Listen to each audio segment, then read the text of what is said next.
Hello everyone, तो कैसे हैं आप सब। मैं फरहान एक बार फिर आप सभी का बहुत बहुत स्वागत करता हूं आपके अपने चैनल एजुकेशन वाइगर में।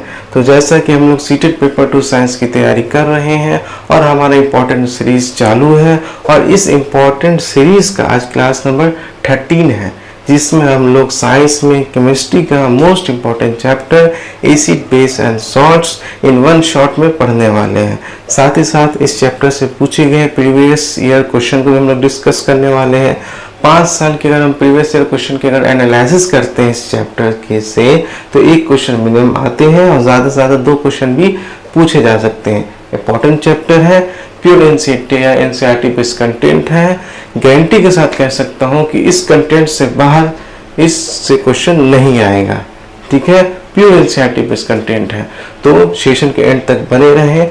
सेशन को स्टार्ट करने से पहले आप सभी से रिक्वेस्ट है कि सेशन को लाइक करें, सब्सक्राइब करें और ज़्यादा से ज़्यादा सेशन को शेयर करें कि जो लोग सीटेट पेपर 2 साइंस की तैयारी कर रहे हैं उन तक ये लेक्चर पहुँच जाए। फिजिक्स का सिलेबस ऑलरेडी हम लोगों ने ख़त्म कर लिया है, तो जिन लोगों ने भी ये लेक्चर नहीं देखा है वो हमारे डिस्क्रिप्शन में जाकर देख सकते हैं, वहाँ पे लिंक मैंने डाल दिया है। और किसी को भी किसी तरह का डाउट है या कुछ टॉपिक समझ में नहीं आता है तो आप मुझे मैसेज कर सकते हैं। मैंने अपना इंस्टाग्राम आईडी भी डिस्क्रिप्शन में डाल दिया है। ठीक है, तो आइए आज का मोस्ट इम्पॉर्टेंट चैप्टर स्टार्ट करते हैं, एसिड बेस एंड सॉल्ट। तो देखते हैं कि आज हम लोग कौन कौन टॉपिक देखने वाले हैं इस चैप्टर में, क्या हमारा सीक्वेंस रहेगा। तो सबसे पहले हम लोग एसिड के बारे में पढ़ेंगे, अम्ल के बारे में और उसके विलक्षण के बारे में, उसकी कैरेक्टरिस्टिक्स देखेंगे। देन हम लोग बात करेंगे बेस के बारे में, क्षार के बारे में, क्षार के बारे में समझेंगे, उसके विलक्षण, उसके कैरेक्टरिस्टिक्स को देखेंगे। देन हम लोग बात करेंगे न्यूट्रलाइजेशन रिएक्शन की, उदासीनीकरण अभिक्रिया की। ठीक है, फिर उससे रिलेटेड हम देखेंगे कि हमारे एवरीडे लाइफ में उदासीकरण कितना इंपॉर्टेंट है। देन फिर हम लोग बात करेंगे टाइप ऑफ सॉल्ट की, लवण के प्रकार की बात करेंगे, या फिर डिफरेंट टाइप्स ऑफ सॉल्ट देखेंगे। देन फिर हम लोग बात करेंगे इंडिकेटर की, सूचक की, जिसमें हम लोग नेचुरल इंडिकेटर, सिंथेटिक इंडिकेटर को पढ़ेंगे। ठीक है, इंपॉर्टेंट टेबल देखेंगे। इंडिकेटर से तो क्वेश्चन एकदम आते ही आते हैं। देन आखिरी में हम लोग प्रीवियस ईयर क्वेश्चन को डिस्कस करने वाले हैं। ठीक है, तो यकीन माने कि जो मैंने कंटेंट जो मैं आपको पढ़ा रहा हूँ, ये कंटेंट आपको पूरे यूट्यूब में कहीं नहीं मिलने वाला है। ठीक है, नहीं यकीन है तो आप खुद ट्राई करके देख सकते हैं। मैं प्योर एनसीईआरटी बेस्ड कंटेंट पढ़ाता हूँ, एकदम आसान लैंग्वेज में हमारा नोट्स रहता है, इससे बाहर कुछ नहीं आता है। आउट ऑफ सिलेबस अगर क्वेश्चन आ जाए तो एक दो उसकी बात अलग है, बाकी इसी से आएगा। तो आप लोग अच्छे से पढ़ें और क्वेश्चन को सॉल्व करते जाए, इतना इनफ है। तो आइए स्टार्ट करते हैं आज का इम्पोर्टेंट सेशन। तो स्टार्ट करते हैं आज का important chapter acid base and salts, अम्ल, क्षार और लवण। सबसे पहले हम बात करेंगे एसिड की, देन फिर बेस की बात करेंगे, फिर हम लवण की बात करेंगे। तो एसिड की बात करें अगर हम, जिसे हिंदी में हम अम्ल कहते हैं, तो ये वैसा सब्सटेंस है या वो सब्सटेंस है जो जल में H+ आयन देता हो। जल में हमें क्या दे? H+ आयन दे। तो उस पदार्थ को या उस सब्सटेंस को हम लोग क्या कह देंगे? एसिड कह देंगे। ठीक है, दो substance which gives H+ ions in water, वह पदार्थ जो जल में H+ आयन देते हैं उसे हम लोग क्या कह देंगे? एसिड या अम्ल कह देंगे। ठीक है, जैसे मैं आपको उदाहरण दे सकती हूँ, Ha कोई एसिड है। ठीक है, एक्वस फॉर्म में, एक्वस मतलब जलीय।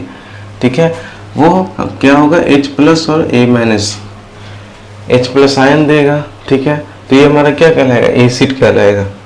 ठीक है, जैसे HCl कोई एसिड हमने लिया, उसमें हमने वाटर में डाला तो क्या हमें मिला? H+ आयन मिला। तो ये क्या है? हमारा एसिड है।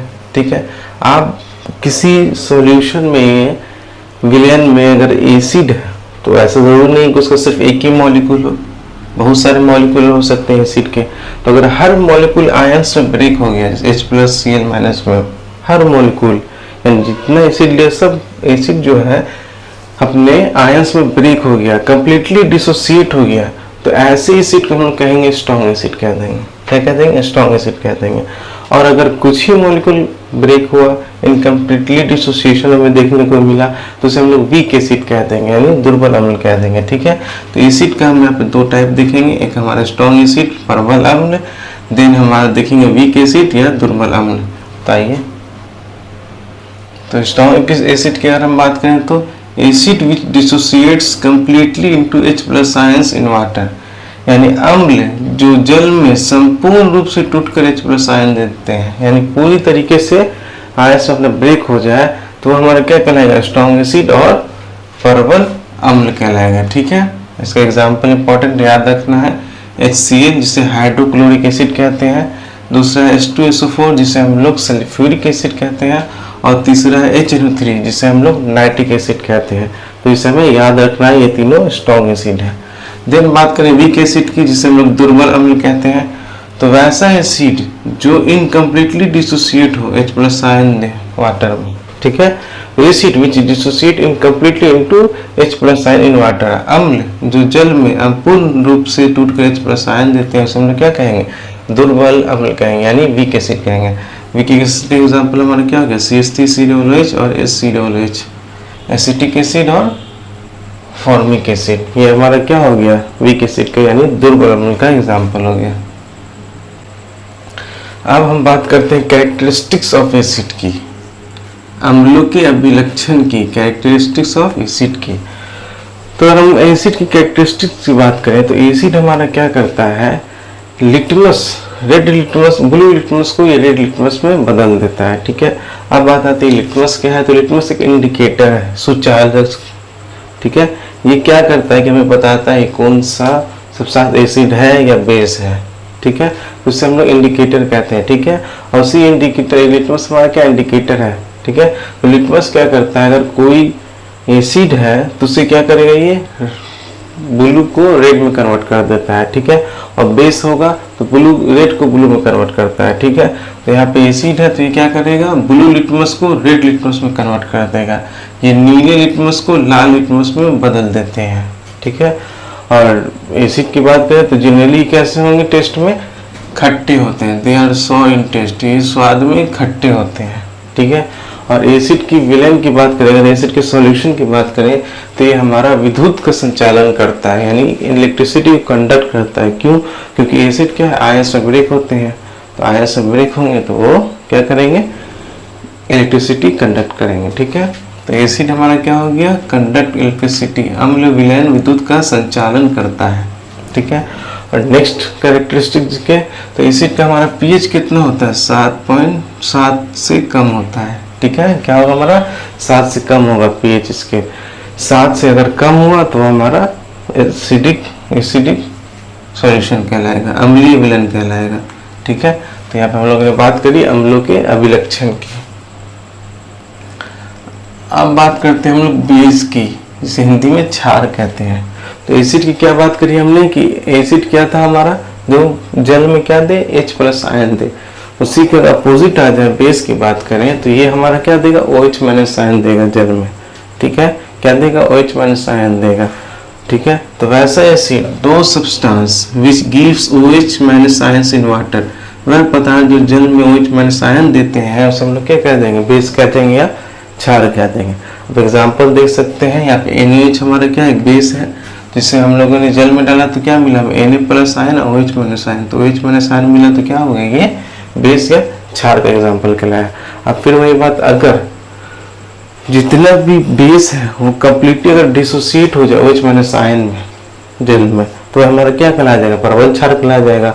और जो इनकम्प्लीटली डिसोसिएट हो वो हमारा दुर्बल क्षार कहलाएगा। ठीक है, तो स्ट्रॉन्ग बेस की अगर हम बात करें, प्रबल क्षार की बात करें तो basis which dissociate completely into OH- ions in water, क्षार जो जल में संपूर्ण रूप से टूटकर OH- आयन देते हैं हम लोग क्या कह देंगे, प्रबल क्षार कह देंगे। ठीक है, और इसका एग्जाम्पल हमें याद रखना है, KOH हो गया, NOH हो गया, कैल्शियम हाइड्रोक्साइड, KOH को बोलते हैं पोटेशियम हाइड्रोक्साइड, NOH को बोलते हैं सोडियम हाइड्रोक्साइड, इसे बोलेंगे कैल्शियम हाइड्रोक्साइड।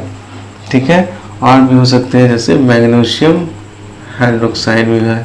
ठीक है, तो ये हमारा प्रबल क्षार की बात हुई। और हम अगर वीक बेस की बात करें, दुर्बल क्षार की बात करें तो basis which dissociate incompletely into OH- ions in water, क्षार जो जल में अपूर्ण रूप से टूटकर OH- आयन देते हैं तो हम लोग क्या कहते हैं, वीक बेस कहते हैं। ठीक है, एग्जाम्पल की बात करें हमारा तो NH4OH अमोनियम हाइड्रोक्साइड और अमोनिया, ये हमारा क्या कहलाता है, वीक बेस कहलाता है। ठीक है। अब यहाँ पे अमोनियम OH तो हमें दिख नहीं रहा है, तो जब वाटर में डिजॉल्व करते हैं तो ये NH4H बनाता है, ठीक है।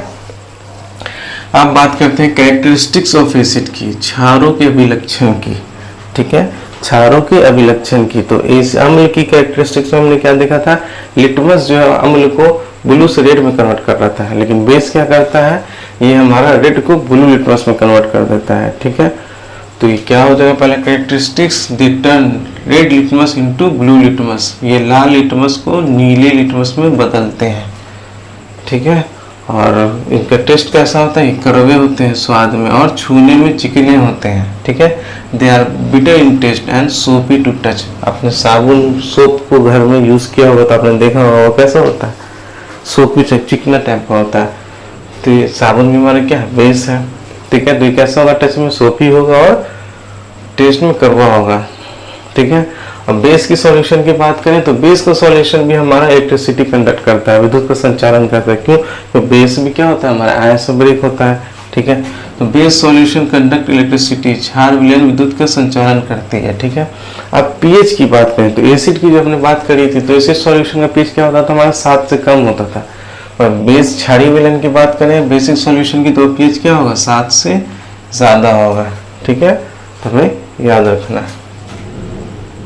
आप एक इम्पॉर्टेंट नोट देखते हैं, इम्पॉर्टेंट पॉइंट है, अगर हम एसिड को, अम्ल को मेटल कार्बोनेट, जैसे हो गया यहाँ पे जैसे सोडियम कार्बोनेट या मेटल हाइड्रोजन कार्बोनेट या मेटल बाइकार्बोनेट, ठीक है, जैसे यहाँ पे एग्जांपल है सोडियम बाइकार्बोनेट का, ठीक है, उससे अगर रिएक्शन कराते हैं, अभिक्रिया कराते हैं, तो हमारा CO2 गैस रिलीज होता है। क्या रिलीज होता है, CO2 गैस रिलीज होता है, ठीक है। जैसे हम मान लें अगर HCl लिया, एक एसिड ले लिया, ठीक है, उसका रिएक्शन मैंने सोडियम कार्बोनेट के साथ कराया Na2CO3, तो हमें क्या मिलेगा, NaCl plus CO2 plus H2O, ठीक है। तो यहाँ पे हमारा मेन सॉल्ट बनता है और हमारा CO2 मेन, ये याद रखना है क्या होता है, हमारा कार्बन डाइऑक्साइड गैस रिलीज होता है, ठीक है। तो ये पॉइंट हमें याद रखना है कि जब हम अम्ल को मेटल कार्बोनेट या मेटल हाइड्रोजन कार्बोनेट से रिएक्शन कराएंगे तो हमें कार्बन डाइऑक्साइड गैस मिलता है, ठीक है। अब बात करें सल्फर डाइऑक्साइड की, ठीक है। तो मैंने आपको बताया था metal and non metal chapter में कि सल्फर यहाँ पे क्या हमारा नॉन मेटल अधातु है, ठीक है। तो अधातु का जो ऑक्साइड होता है वो हमारा एसिडिक होता है नेचर में, क्या होता है, हमारा एसिडिक इन नेचर होता है, ठीक है। वही अगर मेटल की बात करें तो बेसिक नेचर का होता है, ठीक है। तो अगर हम इससे वाटर में ऐड करते हैं तो हमें क्या मिलता है, सल्फ्यूरस एसिड मिलता है। क्या मिलता है, सल्फ्यूरस एसिड मिलेगा। सल्फर डाइऑक्साइड को हम जब वाटर से रिएक्शन कराएंगे तो हमें क्या मिलेगा, सल्फ्यूरस एसिड मिलता है, ठीक है। तो यहाँ पे तो हमने देखा कि एसिड ऑफ मेटल कार्बोनेट, ठीक है, बेस इससे रिएक्शन नहीं करता है। क्यों, क्योंकि ये कार्बोनेट क्या होता है, बेसिक नेचर का होता है। तो बेस जो है कभी भी मेटल कार्बोनेट से रिएक्शन नहीं देगा, ठीक है। तो यहाँ पे ये दो इंपॉर्टेंट नोट है, इसे याद रखना है। अब इम्पॉर्टेंट कुछ ऑर्गेनिक एसिड है जो, और उसके कहाँ कहाँ वो एसिड मिलते हैं, ठीक है। तो ये टेबल हमें याद रखना है, एग्जाम में इससे क्वेश्चन पूछे जाते हैं, ठीक है। तो सबसे पहले हम लोग बात करेंगे एसिटिक एसिड की, एसिटिक अम्ल की, ठीक है। तो ये हमें कहाँ मिलता है, सिरका यानी विनेगर में हमें ये देखने को मिलता है, ठीक है। अब बात करते हैं फॉर्मिक एसिड की, फॉर्मिक अम्ल की। तो जब हमें चींटी काटती है, ठीक है, तो स्टिंग से जो काटती है तो हमारा फॉर्मिक एसिड छोड़ती है, ठीक है। तो हमारा क्या होता है, कहाँ मिलता है, ये एंड स्टिंग में, यानी चींटी की डंक में हमें क्या मिलेगा, फॉर्मिक एसिड मिलेगा, ठीक है। अब बात करते हैं सिट्रिक एसिड की, ठीक है, साइट्रिक अम्ल की। तो ये हमें सिट्रस फ्रूट में मिलेगा, जैसे ऑरेंज, लेमन एटसेट्रा, ठीक है, संतरा, नींबू आदि में मिलेगा। फिर बात करते हैं हम लैक्टिक एसिड की। तो लैक्टिक एसिड हमें कहाँ मिलता है, दही में मिलता है, कर्ड में मिलेगा। ऑक्जेलिक एसिड की बात करें तो ये हमें मिलेगा स्पाइनच यानी पालक में और टमाटर में हमें क्या मिलता है, ऑक्जेलिक एसिड मिलता है। अब बात करते हैं एक्सॉर्बिक एसिड विटामिन सी की। तो ये हमें आंवला और सिट्रस फ्रूट यानी आंवला और सिट्रस फल में मिलता है, ठीक है। विटामिन सी का केमिकल नेम होता है एक्सॉर्बिक एसिड। अब बात करते हैं टार्टेरिक एसिड की, टार्टेरिक अम्ल की।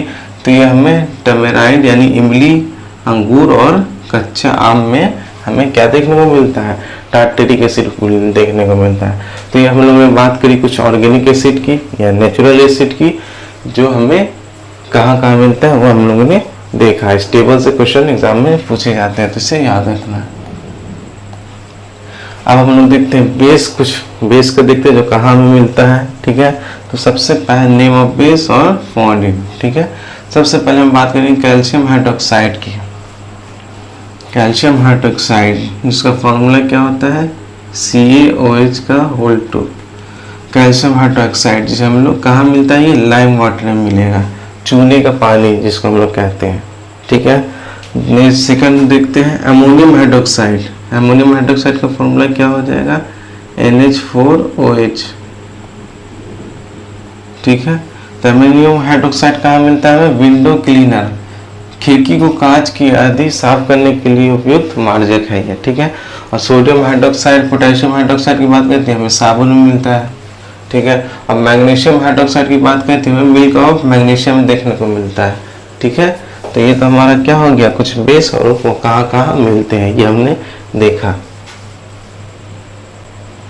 अब हमारा मोस्ट इम्पॉर्टेंट टॉपिक है न्यूट्रलाइजेशन रिएक्शन, जिसे हिंदी में हम लोग उदासीनीकरण अभिक्रिया कहते हैं, ठीक है।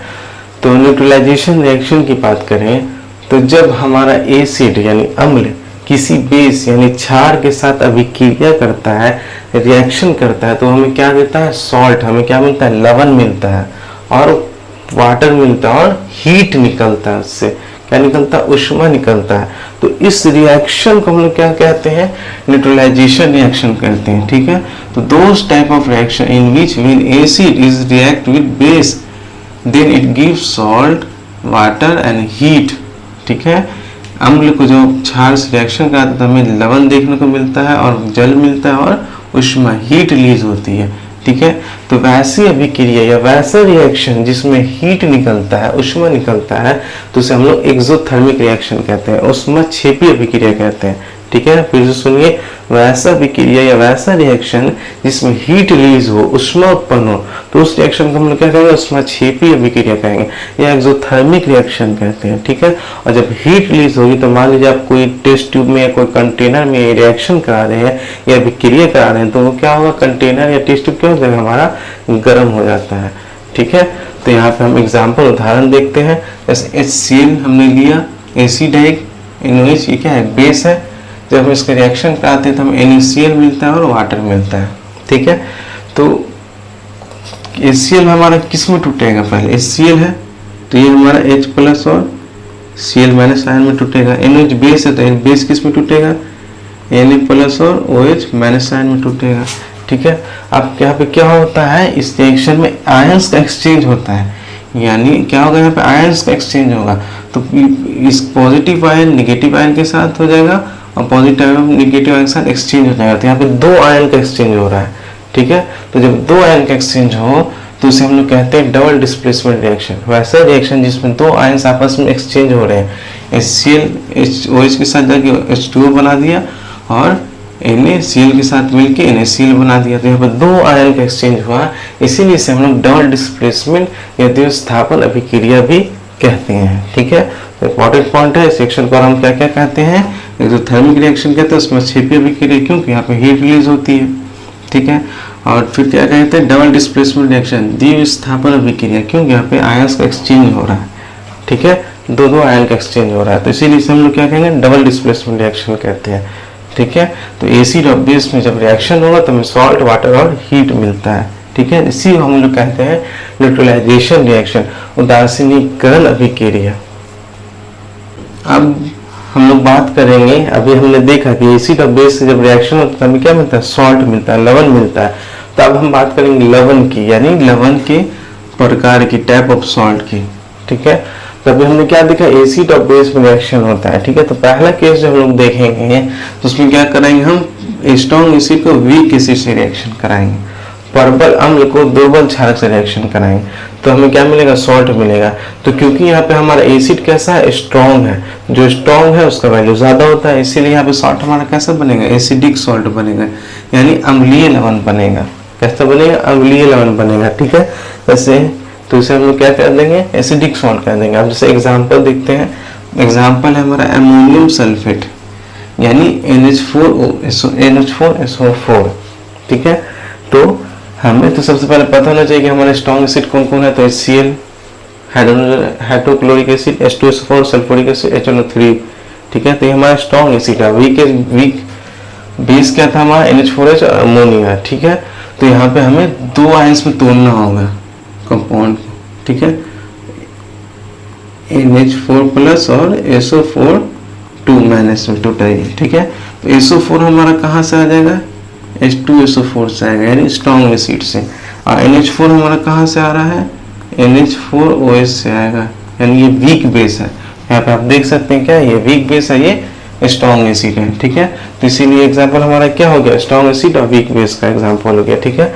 तो हमें याद रखना है कौन स्ट्रॉन्ग एसिड है और कौन स्ट्रॉन्ग बेस है, उससे हम आसानी से बता सकते हैं कि एक बेस, ये सॉल्ट कैसा होता है, ठीक। सॉल्ट हमारा कैसा है, एसिडिक सॉल्ट है, अम्लीय लवण है। अब नेक्स्ट देखते हैं, नेक्स्ट सॉल्ट हमारा weak acid and strong base, यानी जब हम दुर्बल अम्ल को प्रबल क्षारक के साथ रिएक्शन कराएंगे तो हमें सॉल्ट मिलेगा, क्योंकि यहाँ पे स्ट्रॉन्ग बेस है, प्रबल क्षारक है, तो इसलिए ये हमारा क्या हो जाएगा, बेसिक सॉल्ट हो जाएगा यानी क्षारीय लवण हो जाएगा, ठीक है।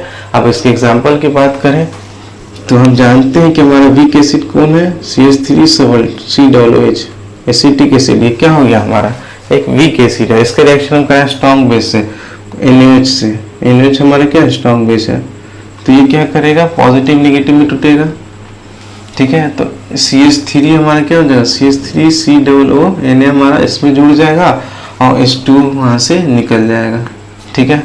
तो यहाँ पे कैसे बना हमारा, यहाँ पे वीक एसिड स्ट्रॉन्ग बेस यानी बेसिक सॉल्ट बना। तो सोडियम एसिटेट हमारा क्या हो गया, यहाँ पे बेसिक सॉल्ट कहलाया, क्या कहलाया, बेसिक सॉल्ट, क्षारीय लवण। अब थर्ड देखते हैं हमारा, जब हम स्ट्रॉन्ग एसिड को स्ट्रॉन्ग बेस से रिएक्शन कराएंगे, यानी दोनों एसिड भी प्रबल हो और स्ट्रॉन्ग प्रबल क्षारक भी हो, तो हमारा क्या बनता है, न्यूट्रल सॉल्ट बनेगा यानी उदासीन लवण बनेगा। कैसा सॉल्ट बनेगा, उदासीन लवण बनेगा।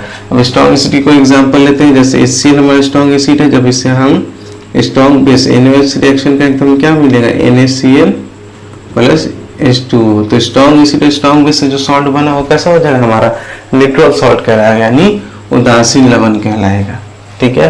अब नेक्स्ट फोर्थ देखें, जब हम वीक एसिड को वीक बेस रिएक्शन कराएं, दुर्बल अम्ल को दुर्बल क्षारक से रिएक्शन कराएंगे। यहाँ पे एग्जांपल देख सकते हैं हम लोग, अमोनियम एसिटेट, यहाँ पे NH4 कहाँ से आया हमारा, NH4OH से जो कि वीक बेस है, और CH3CU कहाँ से आया, CH3COOH जो कि हमारा वीक एसिड है, ठीक है।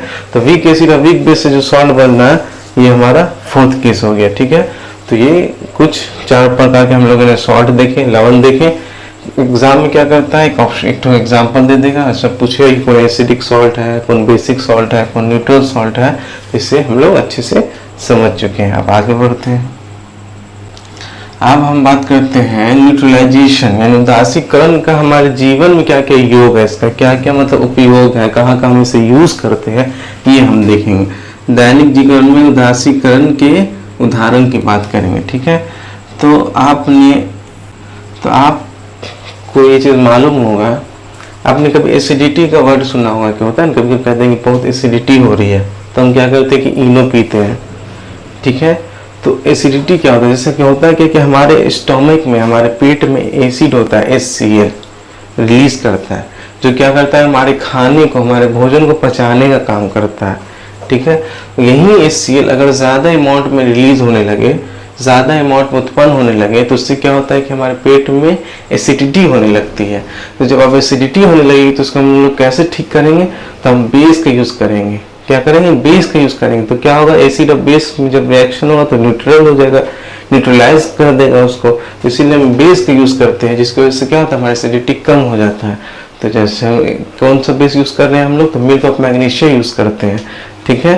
तो इससे हमें क्या हो जाएगा, एसिडिटी ठीक हो जाती है, ठीक है। और वैसा सब्सटेंस, वैसा पदार्थ जो एसिडिटी को खत्म करता है उसे हम लोग एंटी एसिड कहते हैं। क्या कहते हैं, प्रति अम्ल कहते हैं, ठीक है।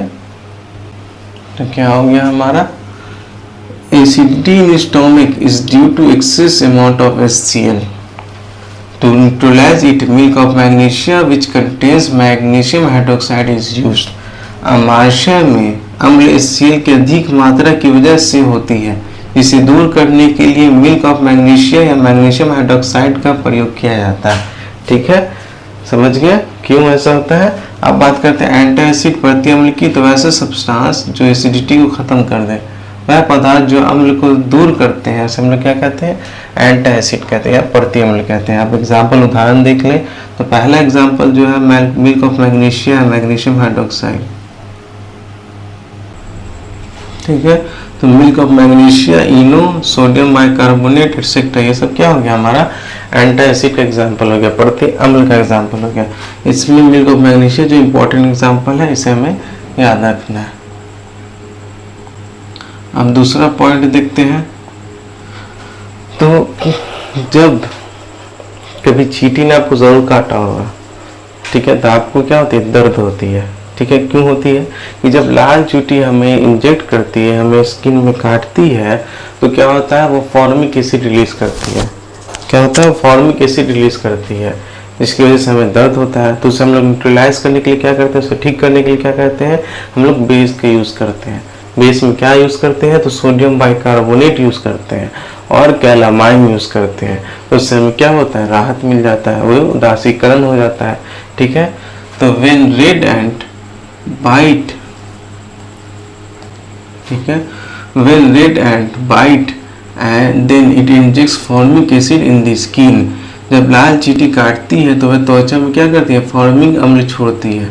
ठीक है, जिससे उदासीन बनाने के लिए सोडियम बाइकार्बोनेट या कैलामाइन का उपयोग किया जाता है। जैसे न्यूट्रलाइज करने के लिए हम क्या करते हैं, सोडियम बाइकार्बोनेट, जिसका फॉर्मूला में याद रखना है, NaHCO3 होता है, और कैलामाइन, जिसे हम लोग जिंक कार्बोनेट कहते हैं, इज अप्लाइड ऑन इट। तो इसे हमें याद रखना है फॉर्मूला को, इसे हम लोग यूज करते हैं उदासीकरण करने के लिए। ठीक है, अब नेक्स्ट एग्जांपल देखते हैं, नेक्स्ट पॉइंट देखते हैं।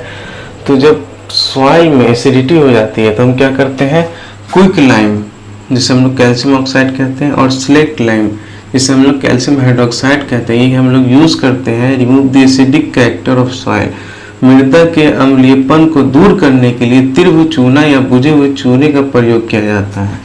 ठीक है, तो इससे हम लोग एसिडिटी को रिमूव करते हैं। ठीक है, तो यहाँ पर हमें ये सब याद रखना है फॉर्मूला, कि जिंक कैलामाइन का क्या फॉर्मूला होता है, सोडियम बाइकार्बोनेट क्या होता है, क्विक लाइम क्या होता है, ये सब फॉर्मूला एग्जाम में पूछे जाते हैं। ठीक है, तो ये सब हमने देखा। अब नेक्स्ट पॉइंट देखते हैं। अब नेक्स्ट पॉइंट हमारा है फोर्थ, कि जब यदि मुंह का pH, जो हमारा pH है वो 5.5 से कम होने लगता है। ठीक है, मैंने बताया था कि एसिड का pH क्या होता है, 7 से कम होता है। जब हमारे मुंह का pH 5.5 से कम होने लगता है तो हमारा दांत क्या होता है, गिरना शुरू कर देता है। तो इसे रोकने के लिए हम क्या करते हैं, टूथपेस्ट का प्रयोग करते हैं, क्योंकि टूथपेस्ट का नेचर कैसा होता है, बेसिक होता है। ठीक है, तो if the pH of mouth is less than 5.5 then tooth decay starts. To maintain the pH of mouth, toothpaste is used because the nature of toothpaste is basic. यदि मुंह का pH का मान 5.5 से कम हो जाए तो दांत गिरना शुरू कर देते हैं। इसे रोकने के लिए टूथपेस्ट का प्रयोग किया जाता है, क्योंकि ये बेसिक नेचर का होता है। ठीक है, अब हम बात करते हैं कि इम्पोर्टेंट पॉइंट की फूड प्रिजर्वेटिव्स की। फूड प्रिजर्वेटिव्स क्या होता है, ठीक है, तो फूड प्रिजर्वेटिव्स होता है क्या है, कि जब खाने को सड़ने, गलने या खराब होने समय बचाता है फूड प्रिजर्वेटिव्स, तो उसी को हम लोग फूड प्रिजर्वेटिव्स कहते हैं। ठीक है, जैसे हमारा एग्जांपल हो गया सोडियम बेंजोएट। ठीक है, और एक और हमारा होता है सोडियम मेटासल्फेट, सोडियम मेटासल्फेट भी होता है। ठीक है, तो ये सब हमारा क्या है, हमारा फूड प्रिजर्वेटिव्स है। ठीक है, फिर नेक्स्ट हमारा चिप्स का पैकेट, आपने चिप्स खाया होगा, लेस वगैरह, कुरकुरे वगैरह, तो आपने ये फील किया होगा कि बहुत बहुत दिन का होता है, फिर भी वो ख़राब क्यों नहीं होता है, क्यों कि उसमें नाइट्रोजन प्रेजेंट होता है। क्या होता है, हमारा नाइट्रोजन प्रेजेंट होता है। ठीक है, तो नाइट्रोजन भी हमारा क्या है, एक फूड प्रिजर्वेटिव्स है। ठीक है, अब हम आते हैं इस चैप्टर का हमारा मोस्ट इम्पोर्टेंट टॉपिक, वो है हमारा इंडिकेटर, सूचक। यानी इस चैप्टर से जो क्वेश्चन बनते हैं, तो इंडिकेटर से तो एक क्वेश्चन बनते ही बनते हैं। ठीक है, तो इम्पोर्टेंट टॉपिक है, आज समझते हैं इंडिकेटर क्या होता है, सूचक क्या होता है। तो कोई भी सब्सटेंस एसिड है, बेस है, ये हमें इंडिकेटर बताता है, यानी सूचक बताता है। ठीक है, यानी ऐसा पदार्थों का विलयन यानी पदार्थ का सॉल्यूशन जो अम्लीय है या क्षारीय या उदासीय है, यानी एसिड है, बेस है या न्यूट्रल है, क्या है, भिन्न भिन्न रंग से दर्शाता है, उसी को हम लोग सूचक कहते हैं। ठीक है, क्या कहते हैं, सूचक कहते हैं, इंडिकेटर कहते हैं। सिंपल हम समझे तो ऐसा पदार्थ जो हमें डिफरेंट सॉल्यूशन में हमें डिफरेंट कलर से हमें बता दे कि कौन एसिड है, कौन बेस है, कौन न्यूट्रल है, तो उसे हम इंडिकेटर या सूचक कहते हैं। ठीक है, तो solution of substance that show different colour in acidic, basic and neutral solution are called indicators. ऐसे पदार्थों के विलयन जो अम्लीय, क्षारकीय और उदासीन विलयन में भिन्न रंग दर्शाते हैं, सब क्या कहते हैं, सूचक कहलाते हैं। और क्या कहलाते हैं, सूचक कहलाते हैं। अब अगर इंडिकेटर की बात करें, सूचक की बात करें, तो हमें 2 टाइप्स के हैं, इसके 2 प्रकार हैं। पहला है नेचुरल, प्राकृतिक सूचक, देन है सिंथेटिक, संश्लेषित सूचक। प्राकृतिक सूचक, नेचुरल सूचक की बात करें जो हमें प्रकृति से मिला है, नेचर से मिला है। और सिंथेटिक या संश्लेषित सूचक की बात करें जो हम लैब में बनाते हैं केमिकल से, तो ये हमारा सिंथेटिक इंडिकेटर कहलाया। अब नेचुरल इंडिकेटर के एग्जाम्पल देखें तो हमारा हल्दी, टर्मेरिक, लिटमस, चुकंदर, red cabbage leaves, China rose, ये सब क्या है, हमारा प्राकृतिक सूचक कहलाता है। और सिंथेटिक के अब 2 एग्जाम्पल हमें देखना है, पहला फिनोक्थिलीन, दूसरा है मिथाइल ऑरेंज। क्या है हमारा, मिथाइल ऑरेंज है। ठीक है, तो इसे हमें याद रखना है, एग्जाम में पूछे जाते हैं कि कौन सा प्राकृतिक सूचक है या कौन सा संश्लेषित सूचक का एग्जाम्पल है। ठीक है, हमने लिटमस का देखा, लिटमस क्या है, एक प्राकृतिक सूचक है। आप उसके बारे में क्वेश्चन पूछे जाते हैं तो उसके बारे में इंपॉर्टेंट नोट देख लेते हैं। तो लिटमस जो है हमारा, वो हमें लाइकेन से मिलता है। किससे मिलता है, हमें ये लाइकेन से मिलता है। ठीक है, और लिटमस जो है वो दोनों फॉर्म में मिलता है, सॉल्यूशन के फॉर्म में भी और पेपर के फॉर्म में भी। लिटमस विलेन और कागज दोनों रूप में होते हैं। ठीक है, और अगर हम लिटमस के कलर की बात करें तो ये शुद्ध जल में से कलर कैसा होता है, पर्पल या मॉव होता है, बैंगनी कलर का होता है। ठीक है, the colour of litmus in distilled water is purple और मॉव। आशुद्ध जल में लिटमस का रंग बैंगनी होता है। कैसा होता है, बैंगनी होता है। ठीक है, तो लिटमस हमें लाइकेन से मिलता है। ठीक है, अब हम सब सूचक को एक साथ एक टेबल के फॉर्म में समझते हैं। बहुत ही इंपॉर्टेंट टेबल है, इसे समझना है, इससे रिलेटेड क्वेश्चन एग्जाम में पूछे जाते हैं। ठीक है, तो सबसे पहला कॉलम हमारा इंडिकेटर का सूचक, इस कॉलम में क्या है, पूरा इंडिकेटर है। ठीक है, फिर हम क्या देखेंगे, कलर इन न्यूट्रल फॉर्म, यानी उदासीन अवस्था में रंग। ठीक है, इंडिकेटर का न्यूट्रल अवस्था में क्या रंग होगा, अम्ल में क्या रंग देखने को मिलेगा और क्षार में क्या रंग देखने को मिलेगा। ठीक है, तो ये हमारा कॉलम हो गया। अब सबसे पहले हम बात करते हैं लिटमस की। तो लिटमस का जो है न्यूट्रल स्टेट में यानी उदासीन में कैसा कलर होता है, पर्पल कलर होता है। कैसा होता है, पर्पल कलर होता है। ठीक है, और जब इसे एसिडिक सॉल्यूशन में डालते हैं तो ये क्या करता है, ब्लू से रेड में कन्वर्ट कर देता है।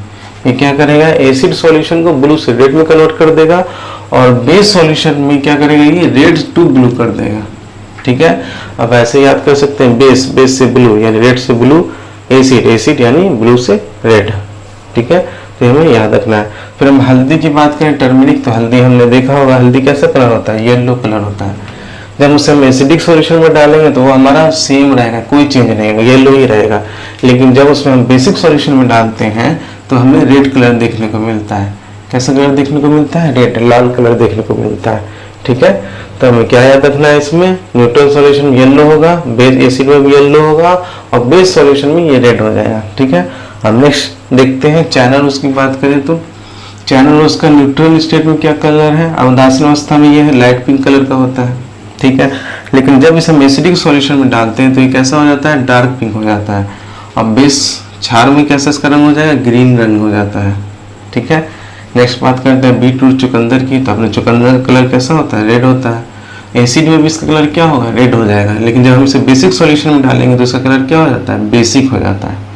ठीक है, अब रेड कैबेज की बात करें, लाल गोभी के पत्ते की, तो ये हमारा न्यूट्रल स्टेट में जो है ये हमारा पर्पल कलर का होता है। लेकिन जब इसे हम एसिडिक सॉल्यूशन में डालते हैं तो ये रेड कलर का हो जाता है, और बेसिक सॉल्यूशन में इसे जब डालेंगे तो ये क्या हो जाएगा, ग्रीन कलर का हो जाएगा। ठीक है, तो ये तो हम लोग ने बात की प्राकृतिक सूचक की। अब 2 जो यहाँ पर है ये हमारा है सिंथेटिक इंडिकेटर मिथाइल ऑरेंज की, तो न्यूट्रल स्टेट में उसका क्या रंग होता है हमारा, ऑरेंज होगा। लेकिन जब इसे हम एसिडिक सॉल्यूशन में डालेंगे तो ये रेड हो जाएगा, और बेसिक सॉल्यूशन में इसका कलर क्या हो जाता है, येलो हो जाता है। ठीक है, अब नेक्स्ट बात करते हैं फेनोल्फथालीन का। तो ये हमारा न्यूट्रल स्टेट में कैसा होता है, कलरलेस होता है। कैसा होगा, कलरलेस, रंगहीन होगा। ठीक है, और एसिडिक में भी कैसा होगा, कलरलेस होगा। लेकिन अगर बेसिक सॉल्यूशन में जब हम फेनोल्फथालीन को डालते हैं तो ये कैसा कलर हमें देगा, पिंक कलर देगा। ठीक है, तो यहाँ पे हमने बहुत ही आसान टेबल फॉर्म में इसे देख लिया, आपको इसे लर्न करना है। इसी से रिलेटेड एग्जाम में क्वेश्चन पूछे जाते हैं। तो यहाँ पे हमारा मोस्ट इंपॉर्टेंट टॉपिक इंडिकेटर यहाँ पे खत्म हुआ। अब बात करते हैं इंपॉर्टेंट नोट की, पीएच स्केल की। हमने तो पढ़ा कि एसिड का पीएच क्या होता है, 7 से कम, बेस का पीएच क्या होता है, 7 से ज़्यादा। तो हमें कैसे पता चला, तो ये हमारा एक पीएच स्केल होता है जिसमें क्या होता है 0 से 14 तक क्या होता है, रेंज होता है इसका, क्या होता है 0 से 14 तक। ठीक है, तो एसिड का जो हम पीएच की बात करते हैं, अगर एसिडिक सॉल्यूशन है तो उसका पीएच हमारा क्या होता है, हमेशा 7 से कम होगा, अम्लीय विलयन कहलाएगा। ठीक है, और बेसिक सॉल्यूशन का पीएच की बात करें तो हमेशा वो 7 से ज़्यादा होगा। ठीक है, और अगर न्यूट्रल सॉल्यूशन की बात करें, उदासीन विलयन की बात करें तो उसका पीएच क्या होगा, हमारा 7 होता है। क्या होता है, 7 होता है। तो न्यूट्रल सॉल्यूशन का पीएच 7 होगा, अम्लीय विलयन यानी एसिडिक सॉल्यूशन का पीएच 7 से कम होगा, क्षारीय विलयन का पीएच बेसिक सॉल्यूशन 7 से ज़्यादा होगा। ठीक है, और जैसे जैसे हम इधर की ओर बढ़ेंगे, यानी 7 से कम होते जाएंगे, जैसे पीएच हमारा जैसे कम होता चला जाएगा वैसे एसिडिक स्ट्रेंथ क्या होगा, हमारा एसिडिक स्ट्रेंथ क्या होगा, बढ़ेगा, यानी एसिडिक का पावर बढ़ेगा। और जैसे जैसे पीएच 7 से ऊपर चलता चला जाएगा तो हमारा बेसिक स्ट्रेंथ बढ़ेगा, यानी क्षार का पावर, बेसिक स्ट्रेंथ हमारा बढ़ जाता है। ठीक है, तो जितना ज़्यादा पीएच उतना ज़्यादा बेसिक स्ट्रेंथ, और जितना कम पीएच उतना ज़्यादा एसिडिक स्ट्रेंथ होता है। ठीक है, तो यहाँ पर हम लोगों ने बात करी किसकी, एक पीएच स्केल की। एक और इम्पोर्टेंट टॉपिक है हमारा एसिड रेन, यानी अम्लीय वर्षा जिसे हिंदी में हम लोग कहते हैं। ठीक है, जिसका पीएच हमारा क्या होता है, 0.6 से कम या उसके बराबर होता है, उसे हम लोग एसिड रेन कहते हैं। तो होता क्या है कि पोल्यूशन जो होता है कार से, ऑटोमोबाइल से, मोटरसाइकिल से, तो उसमें क्या क्या निकलता है, हमारा एयर में जाता है SO2 जाता है, sulphur dioxide, nitrogen oxide, carbon dioxide, ये सब क्या होता है ऊपर रिलीज होता है, ये सब पॉल्यूटेंट। ठीक है, जो पॉल्यूशन कॉज कराता है। ठीक है, तो जब बादल से बारिश होती है तो क्या हमारे नीचे आएगा, वाटर आएगा। तो ये क्या होता है कि वाटर जो इसके साथ एक्शन कर जाता है, ये सबके साथ रिएक्शन करके क्या बना जाता है, कंपाउंड बना जाता है, सल्फ्यूरिक एसिड, नाइट्रिक एसिड और कार्बोनिक एसिड। ठीक है, तो ये सब कंपाउंड बना देता है, और ये सब कंपाउंड मिलकर हमारा एसिड रेन यानी अम्लीय वर्षा का फॉर्मेशन करता है, जो कि हमारे जो हार्मफुल होता है। इसके लिए हार्मफुल होता है तो भवनों, ऐतिहासिक इमारतें, पौधों और जंतु की क्या नुकसान पहुंचाता है। जैसे आपने सुना होगा कि ताजमहल का कलर क्या होता है, पीला होते जा रहा है, तो किस लिए हो रहा है, तो ये एसिड रेन के कारण हो रहा है। ठीक है, तो एसिड रेन में क्या होता है, सबसे ज्यादा H2SO4, HNO3 then carbonic acid. Main जो हमें ये याद रखना है, ये दोनों का मिक्सचर जो हमारा एसिड रेन कहलाता है। ठीक है, तो ये हमें मेन इसे याद रखना है। ठीक है, तो ये हमने बात करी क्या है, एसिड रेन यानी अम्लीय वर्षा की। अब कुछ कंपाउंड है जिसके नाम है, जिसे हमें याद रखना है, जो कि एग्जाम में पूछे जाते हैं। ठीक है, तो जो सबसे पहला है वो हमारा स्लेक्ट लाइम, जिसे हम बूझा चूना कहते हैं। तो ये हमारा क्या होता है, कैल्शियम हाइड्रोक्साइड होता है इसका फॉर्मूला। क्या होता है इसका फॉर्मूला, कैल्शियम हाइड्रोक्साइड। अगर इसका फॉर्मूला लिखे तो CaOH2, ये हमारा क्या है, कैल्शियम हाइड्रोक्साइड। और टेबल सॉल्ट की बात करें यानी सादा नमक जो हम लोग घरों में यूज करते हैं, उसका फॉर्मूला क्या हो जाएगा, हमारा NaCl होता है, सोडियम क्लोराइड। ठीक है, फिर लाइम स्टोन की बात करें, चूना पत्थर, तो उसका फॉर्मूला होता है हमारा कैल्शियम कार्बोनेट, रासायनिक नेम होता है। फॉर्मूला की बात करें तो CaCO3, calcium carbonate. Caustic soda की बात करें तो ये हमारा सोडियम हाइड्रोक्साइड होता है, NaOH। वही अगर क्विक लाइम की बात करें बिना बूझा चूना की, जिसे हम लोग कैल्शियम ऑक्साइड, इसका फॉर्मूला हो गया। बेकिंग सोडा जो खाने में यूज करते हैं हम लोग सोडा, उसका फॉर्मूला होता है सोडियम बाइकार्बोनेट। ठीक है, वही वॉशिंग सोडा की बात करें तो इसका क्या होता है, सोडियम कार्बोनेट होता है, इसका फॉर्मूला, इसका रासायनिक नेम। ठीक है, तो ये कुछ कंपाउंड है जिसका आपको रासायनिक नेम को याद रखना है, इससे रिलेटेड एग्जाम में क्वेश्चन पूछे जाते हैं। ठीक है, तो इसी के साथ आज का हमारा कंटेंट जो है यहाँ पर ख़त्म होता है। तो आइए आज अब इस चैप्टर से पीछे पूछे गए कुछ प्रीवियस क्वेश्चन को देखते हैं किस टाइप के क्वेश्चन इस चैप्टर से आते हैं। तो पहला क्वेश्चन है मैच द फ्लोइंग क्वेश्चन है, ठीक है। केमिकल नेम दिए हुए हैं कंपाउंड के, उसे हमें सही मिलान करना है। अभी आपको हमने पहले बताया इसके सब फॉर्मूले को, ठीक है। तो इसे हमें याद होगा तो हम बना सकते हैं, ठीक है। तो अब हम बात करते हैं यहाँ पर सिलेक्ट लाइम की, ठीक है। तो सिलेक्ट लाइम के बारे में हमने क्या बताया, सिलेक्ट लाइम का फॉर्मूला होता है हमारा कैल्शियम हाइड्रोक्साइड। तो ये क्या हो जाएगा हमारा 4th के साथ चला जाएगा। सिलेक्ट लाइम का क्या फॉर्मूला हो जाता है बूझा चूना का, कैल्शियम हाइड्रोक्साइड। टेबल सॉल्ट की बात करें जो सादा नमक जो हम लोग घरों में यूज करते हैं उसे हम लोग बोलते हैं सोडियम क्लोराइड। तो बी का क्या हो जाएगा, छठा हो जाएगा, ठीक है। तो यहाँ पे बी का छठा हो जाएगा, ठीक है। फिर लाइम स्टोन की बात करें तो लाइम स्टोन चूना पत्थर जिसे हम लोग कैल्शियम कार्बोनेट के नाम से जानते हैं, ठीक है। तो लाइम स्टोन हमारा क्या हो गया, कैल्शियम कार्बोनेट, यानी सी का तीसरा हो गया, ठीक है। आप बात करते हैं कॉस्टिक सोडा जिसे हम लोग सोडियम हाइड्रोक्साइड कहते हैं, तो ये डी का क्या हो जाएगा, 5वां हो जाएगा। क्विक लाइम की बात करें, क्विक लाइम की बात करें तो ये हमारा होता है कैल्शियम ऑक्साइड। तो क्विक लाइम क्या हो गया हमारा, कैल्शियम हाइड्रोक्साइड हो गया। अब बेकिंग सोडा की बात करें तो ये हमारा क्या हो जाता है, सोडियम बाइकार्बोनेट, ठीक है। तो A4 सही है, ठीक है। बी हमारा 6 सही है, ठीक है। बी हमारा क्या होगा, 6 सही होगा। सी तीसरा, ठीक है। तो इसीलिए हमारा फर्स्ट ऑप्शन जो इस क्वेश्चन का क्या हो गया, करेक्ट आंसर हो गया, ठीक है। तो फर्स्ट ऑप्शन क्या होगा इस क्वेश्चन का, करेक्ट आंसर हो गया, ठीक है। हम नेक्स्ट देखते हैं। अब सेकंड क्वेश्चन नंबर सेकंड देखते हैं, ठीक है। 3 सैंपल है यहाँ पर A, B and C and D are tested from their nature using turmeric and phenolphthalein and following observation are recorded, ठीक है। A, B, C तथा D के नमूने अपनी प्रकृति के लिए हल्दी तथा फिनोल्फथलीन का प्रयोग करके जांचे जाते हैं, उनका अवलोकन रिकॉर्ड किया गया, ठीक है। तो हम टर्मेरिक यानी हल्दी की बात करें तो ये हमारा कैसा होता है, न्यूट्रल स्टेट में ये हमारा येलो होता है, ठीक है। और एसिड में भी येलो होगा, बेस में ये रेड हो जाता है, ठीक है। वहीं फिनोल्फथलीन की बात करें तो ये कैसा होता है, ये कलरलेस होता है, ठीक है। एसिड में भी कलरलेस होगा, बेस में ये पिंक कलर का हो जाता है, ठीक है। तो यहाँ पे 4 स्टेटमेंट है, उसके बेस पे हमें बताना है। तो एक क्या हो रहा है, टच रेडिश ब्राउन और एडिंग टर्मरिक, ठीक है।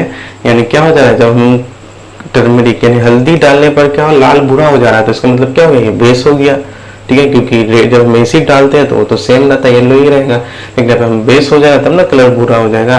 तो यहाँ पे इसका मतलब क्या हो गया, एक क्या हो गया हमारा यहाँ पे बेस हो गया, क्या हो गया हमारा बेस हो गया, ठीक है। नेक्स्ट ऑप्शन देखते हैं, B turns pink on adding phenolphthalein, ठीक है। तो फिर मैंने आपको बताया था फिनोल्फथलीन क्या होता है, आपको न्यूट्रल में कलरलेस होगा, एसिडिक सॉल्यूशन में कलरलेस होगा। जब बेसिक सॉल्यूशन में इसका कलर क्या होगा, पिंक हो जाता है। जब बी भी क्या हो गया, यहाँ पे हमारा बेस हो गया, ठीक है। फिर सी देखिए, turns yellow on adding turmeric, यानी येलो का येलो रह गया, तो ये हमारा क्या हो गया, या तो न्यूट्रल होगा या तो एसिडिक होगा। यहाँ पे तो न्यूट्रल की बात है नहीं, एसिड की बात है, तो यहाँ पे सी हमारा क्या हो गया, एसिड हो गया, ठीक है। Remains colour on adding phenolphthalein, यानी कलरलेस रह गया, तो ये हमारा क्या हो गया, ये भी एसिड हो गया, ठीक है। तो A B are bases and C और डी आर एसिड, तो यहाँ पे डी ऑप्शन जो इस क्वेश्चन का क्या हो गया, करेक्ट आंसर हो गया। तो डी ऑप्शन इस क्वेश्चन का क्या हो गया, करेक्ट आंसर हो गया। अब क्वेश्चन नंबर 3 देखते हैं। Vinegar is used as preservatives in many food items because it, परिरक्षक के रूप में सिरके का प्रयोग बहुत से खाद्य पदार्थों में किया जाता है, क्योंकि फूड प्रिजर्वेटिव मतलब हमें क्या होता है कि खाने को बचाना, ठीक है, खराब होने से। विनेगर में क्या होता है, हमारा एसिटिक एसिड यूज होता है, तो एसिटिक एसिड यूज होता है। तो एसिड क्या करता है, हमारा एसिडिक इन्वायरमेंट लाएगा, वहां पर अम्लीय बना देगा किसी भी माध्यम को, इसकी वजह से क्या हो जाएगा, जीवाणु उसमें जीवित नहीं रह पाता, वो क्या होता है, मर जाता है, ठीक है। तो विनेगर क्या करेगा, यहाँ पे provides acidic environment so that bacteria can not leave, ये माध्यम को अम्लीय बना देता है जिससे जीवाणु क्या रहता है, जीवित नहीं रह सकता। तो बी ऑप्शन क्वेश्चन में क्या हो गया, करेक्ट आंसर हो गया। अब क्वेश्चन नंबर 4 देखें, A solution of ammonium chloride B, ठीक है। अमोनियम क्लोराइड का सॉल्यूशन क्या होगा, ठीक है। तो सबसे पहले हम इसका फॉर्मूला लिखना होगा। तो अमोनियम मतलब NH4 और क्लोराइड मतलब क्या हो गया आपका Cl हो गया, ठीक है। तो पहले तो हमें इसे पहचानना होगा कि एसिडिक सॉल्ट है कि बेसिक सॉल्ट है कि न्यूट्रल सॉल्ट है, तभी हम इस क्वेश्चन का आंसर दे सकते हैं। तो यहाँ पे आप देख सकते हैं NH4 पॉजिटिव हो जाएगा, Cl हमारे क्या होगा नेगेटिव में टूट जाएगा। तो Cl की बात करते कहाँ से आएगा, HCl से आएगा, ये हमें मिलेगा। और NH4 की बात करते हैं कहाँ से मिलेगा, NH4OH से मिलेगा। तो NH4OH हमारा क्या है, वीक बेस है, दुर्बल क्षार है। HCl हमारा क्या है, हमारा स्ट्रॉन्ग एसिड है यानी प्रबल अम्ल है, ठीक है। तो इसीलिए यहाँ पे क्या है, स्ट्रॉन्ग एसिड है, तो यहाँ पे क्या हो जाएगा एसिडिक सॉल्ट हो जाएगा। और एसिडिक सॉल्ट हो जाएगा तो एसिड का क्या करता है, हमारा ब्लू को रेड में कन्वर्ट करता है, ठीक है। तो यहाँ ऑप्शन देख सकते हैं, ब्लू लिटमस रेड, नीले लिटमस को लाल में बदलेगा। तो फर्स्ट ही ऑप्शन यहाँ पे हमारा क्या हो गया, इस क्वेश्चन का करेक्ट आंसर हो गया, ठीक है।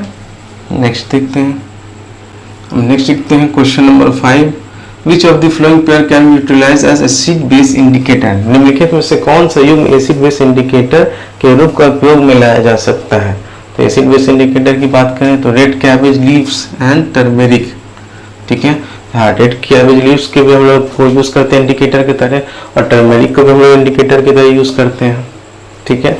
सॉल्ट की बात करें और टर्मेरिक की, तो टर्मेरिक को तो यूज करते हैं लेकिन सॉल्ट को हम इंडिकेटर की तरह यूज नहीं करते हैं, तो ये तो गलत हो गया। बनाना लीव्स एंड कैबेज लीव्स, तो कैबेज लीव्स को तो हम लोग यूज करते हैं लेकिन बनाना लीव्स को यूज नहीं करते, तो ये ऑप्शन भी नहीं हो गया।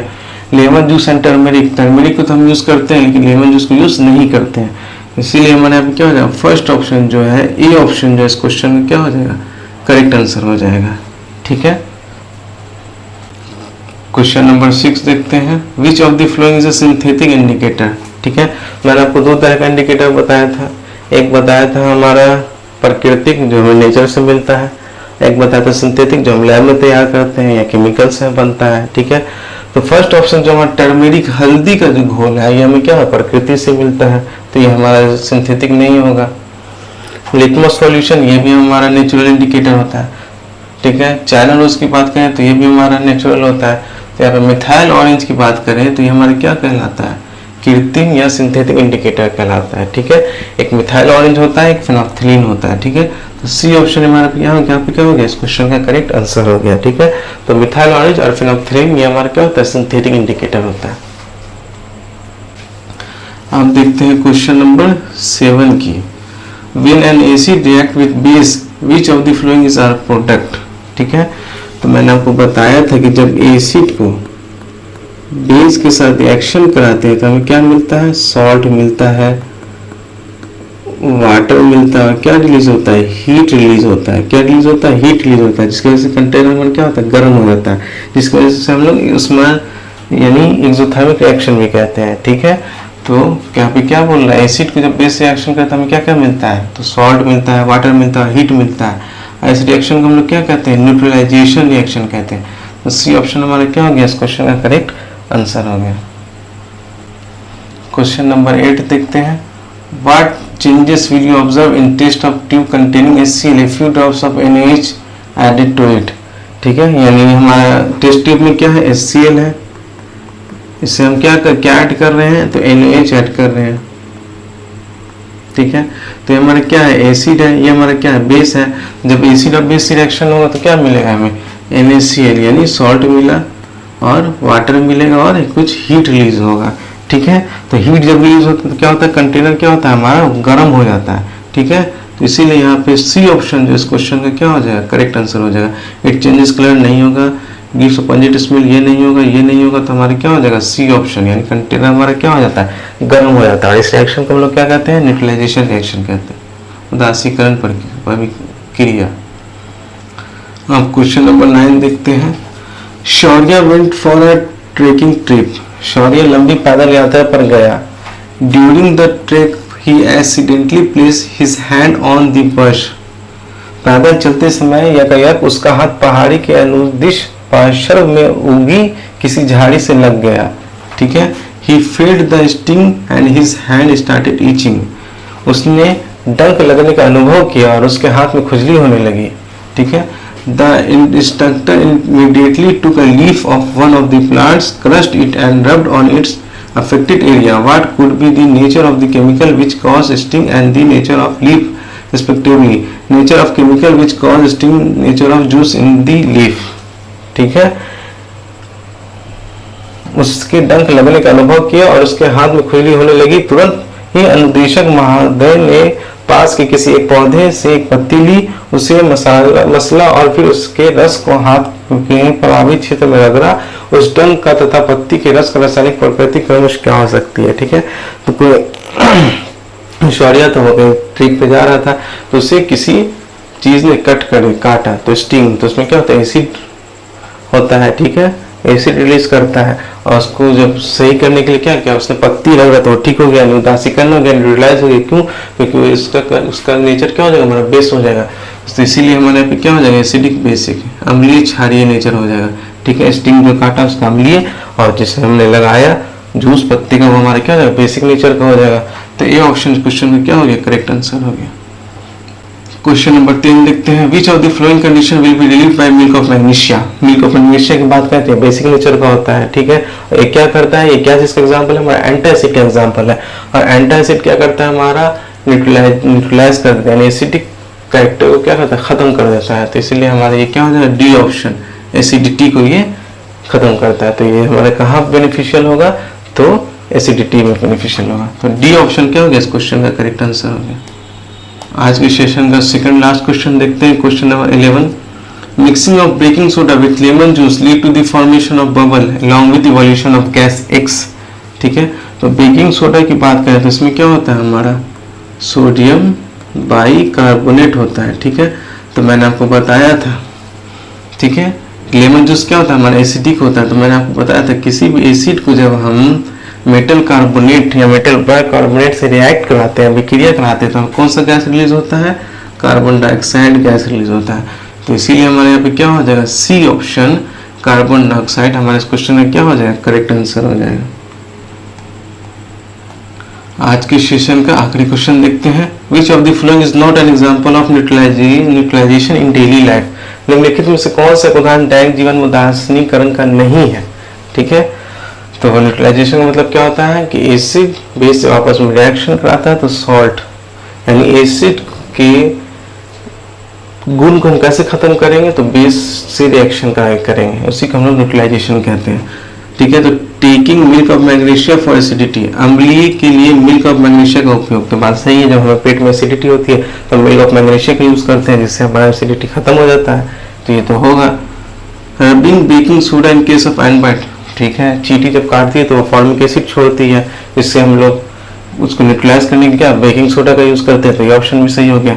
Treating soil with quick time, quick lime यहाँ पे होगा, टाइम लिखा गया है।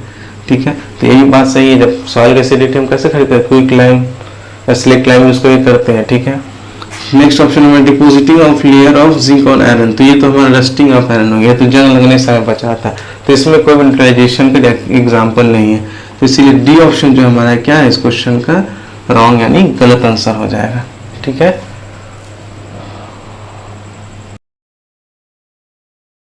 साथ आज का महत्वपूर्ण इम्पोर्टेंट सेशन यहाँ पर ख़त्म होता है। उम्मीद करता हूँ आज का ये सेशन आप लोगों को पसंद आया होगा।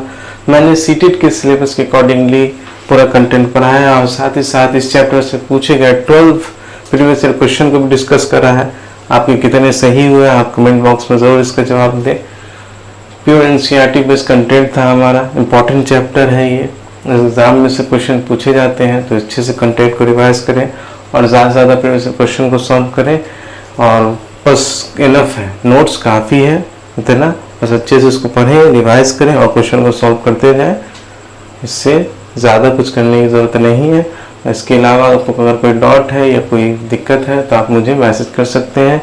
मैंने इंस्टाग्राम ID डिस्क्रिप्शन में लिंक में पिनअप कर दिया है, तो आप मुझे वहाँ मैसेज कर सकते हैं। तो सेशन अगर आपको पसंद आया होगा तो सेशन को लाइक करें, सब्सक्राइब करें और ज़्यादा से ज़्यादा इस सेशन को शेयर करें कि जो लोग भी सीटेट पेपर 2 साइंस की तैयारी कर रहे हैं उन तक ये लेक्चर पहुँच जाए। Thanks for watching, keep learning, keep smiling. Exam का वक्त अब करीब है तो सीरियस हो जाए और अच्छे से पढ़ाई करें।